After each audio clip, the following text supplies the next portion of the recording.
Okay guys, so we are back in paradise from Manila, and today we're going to talk about how I live in paradise for $250 per month.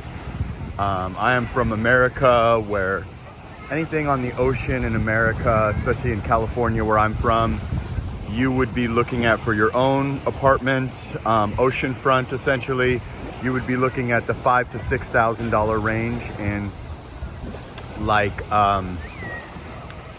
Malibu, Santa Barbara, anything like that. You're looking at 5,000 to 6,000 US. But for me, I am in Boracay Island, Philippines. I moved to Manila in October of 2022, and I ended up heard a lot of stuff. I would talk with many girls, or I dated a couple girls, and they had always say Boracay, Boracay. Oh, I just got back from Boracay. Oh, my friend going to Boracay, Boracay, this one and that one.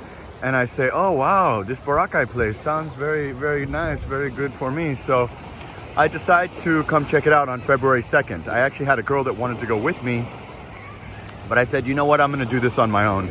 As much as this is a couple's place and a lover's paradise, maybe I knew what was about to happen next. So I came to Boracay. It was February 2nd, 2023, and I stayed at the Paradise Garden Hotel. And I was very excited to see what the hype was about this beautiful, beautiful white sand island with blue water. Of course, we have many algae right now, but it's okay. And what happened was I check it out, I like it, it's nice, but I'm not sure. So then 3 days end at Paradise Garden, I almost go home, but I think, oh, there's something special about this one. I think I like it. So I go get another hotel, Alta Brisa, has infinity pool on the roof, very, very nice. And I start to think maybe I could live here, even though I already committed to 1 year lease and 30,000 pesos and paying about 40 after utilities, and my YouTube channel wasn't really off the ground too much at that point.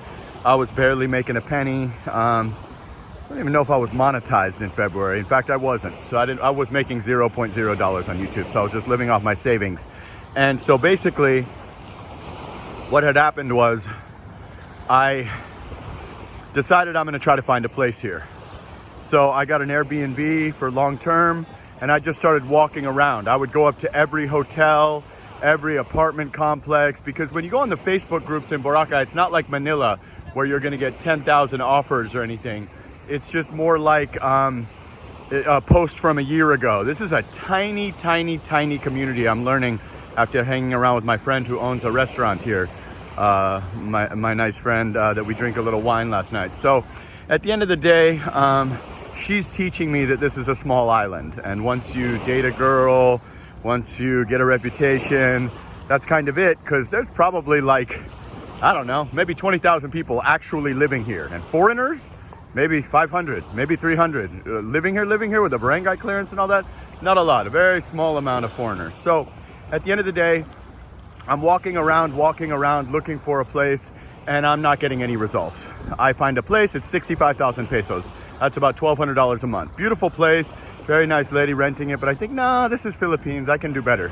I find another place, it's 45,000 pesos, and it's essentially a hotel room with no kitchen. It's very bad, not good, terrible, in my opinion. I find another place, I meet a guy at Starbucks. He overhear me looking for places, white guy, American probably, with Filipino wife. He says, oh, I have one, 50,000. I go, oh, are you negotiable, sir? Because remember, I'm still renting a place in Manila and I'm not rich. He says, no, very cocky and arrogant. Like 50,000 is the price to live in Boracay Island. So I go, oh, wow, this is not looking good. I don't think I'm gonna be able to live here. Well, I keep walking. Every day I walk 12 hours, going to every single hotel, ask for a deal. They say, oh, 1,700 peso a night, basically 60,000 to live in a hotel room, even in the rundown ones by D-Mall or places you would never wanna live. And it's just basically just getting rejected on every end. You can't find anything under 40,000 pesos, even a rundown hotel room. It's just nightly. This is a tourist destination. They're not looking to give the white guy a deal. So at the end of the day, I'm looking, getting no results.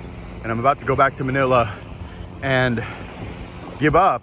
People are being rude to me, telling me this is the price, it is what it is, you're a foreigner, This is a tourist destination. 45,000, no bathroom. I mean, no kitchen, or 65,000, and you get the nice one. It's a decent one. And I'm thinking, no, I can't do it. So at the end of the day, what happened was I ended up stumbling upon, they said, you know what, go talk to this person and Station 3. And I go, oh, okay.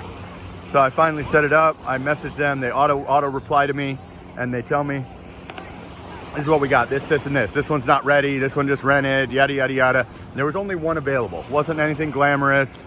It was about the same size as my BGC place. But they said it's $170,000 for the year. And I was thinking, oh, wow, okay. So I did the math on it, and it was about $14,000 a month. And I go, wow, this is amazing. I go check it out. I didn't really like it that much, but and they had another one that was going to be available in a few months, but for a little bit more. But I thought, you know what? You're getting to live in paradise and you're on the water. So what I did was I went and checked it out. I was going to get the one that was going to be ready in a few months, and then I realized you got to grab this opportunity with both hands. You're getting a place for 14,100 pesos, which at that current money conversion, I believe was $259. When I reached out to him, I go, oh, okay, great, 14,000 a month. He goes, nope, you're paying the whole thing up front and you're giving me a 30,000 peso deposit. And I said, done. 170,000 pesos is like $3,000. That would be a month's rent in my country. And I didn't live on the beach. So at the end of the day, I grabbed the opportunity for my little slice of paradise where I live now, Boracay Island. This is a tourist destination. Don't get excited about all the hype that I give you and think that this is all perfect and there's nothing wrong here and this is the greatest thing since sliced bread. There's drawbacks to being in a tourist destination. If you live in Station 3 and you don't like being asked if you want a jet ski or a massage 75 times a day, probably not gonna like it here. This doesn't have the same exact restaurant options as BGC or anything, but it's good for me. So this is a beautiful place, and that's how I landed a place in paradise for $259 a month. On top of that, I've spoken with my landlord and his wife, and they have made it crystal clear to me that they do not raise rents, and most people stay here a decade or longer. Many people own multiple units there or rent multiple units there long term. They will not sell. They're very wealthy. They own many things in Manila. They own things all over the island, and they have been here for a long, long time. This is a foreigner from my country, USA, and his wife. And essentially, they will never raise the rent, so I will never leave. I will never, there's nothing that even comes close to the deal that I received to be oceanfront on the water in 5 seconds. So I will never, ever, ever leave. I feel extremely blessed that I was able to get that deal. It took a lot of time. It wasn't to go on the internet kind of thing. It was get here and pound the pavement and pay for Airbnbs till you can and just refuse to leave. And that's what I did. And any little things, I don't argue about it. I just pay the money. At the end of the day, after utilities, I'm probably sitting at $350.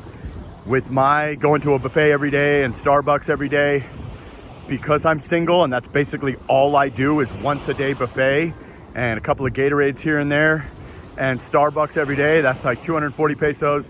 Buffet on average, maybe 700 pesos if I don't go to the fancy one. To be realistic, I'm living in paradise now that I relinquished my BGC place and got out of it. I'm living in paradise now for $1,000 a month. You're never getting me out of here. I'm not going anywhere. I'm not going back to the US. I'm gonna travel for my YouTube channel because people want to see Siargao and they want to see Palawan, but I'll never let go of my Boracay place. I love Boracay Island. This is my home. The people are so nice to me. People are starting to get to know me. It's a very rare situation for a foreigner my age to live in Boracay permanently with a Barangay ID, Barangay clearance. I am extremely blessed that I had the money to do this and to get out here.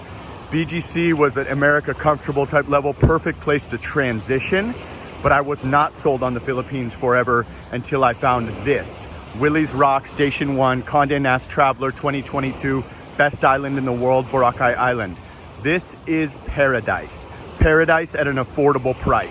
If you can live in somewhere like this as a mid-40s guy and you can actually pull it off and not go broke, you can figure out a way to make money online. Many people already do that. You must come to paradise. Single, in a relationship, a couple's come here. This is a beautiful paradise. I will never let this place go. Even if I, you know, turn it into an Airbnb sometimes, which they do encourage at my place, even if I travel the world, even if I go back to US to spend time with my father, I will never, ever give up my place on Boracay Island on the water, because this is an absolute dream. Like I said, Malibu, California, you are paying $6,000 a month for what I have, and it wouldn't even exist. It wouldn't even exist. They don't even have stuff like that. It wouldn't be on the water, and yeah, it just doesn't exist.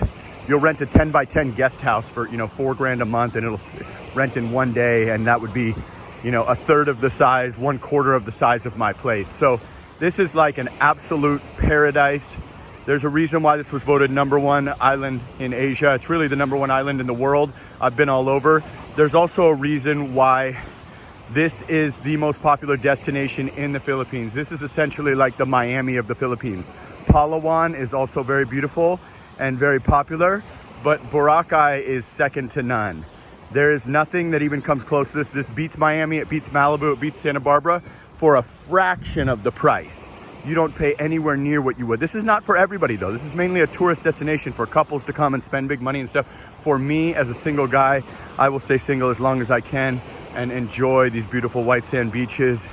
And I just wanted to bring that story to you guys about how I live in paradise for $250 a month is my base rent, probably $350 after utilities, and $1,000 all in with Starbucks and eating gourmet buffets every single day.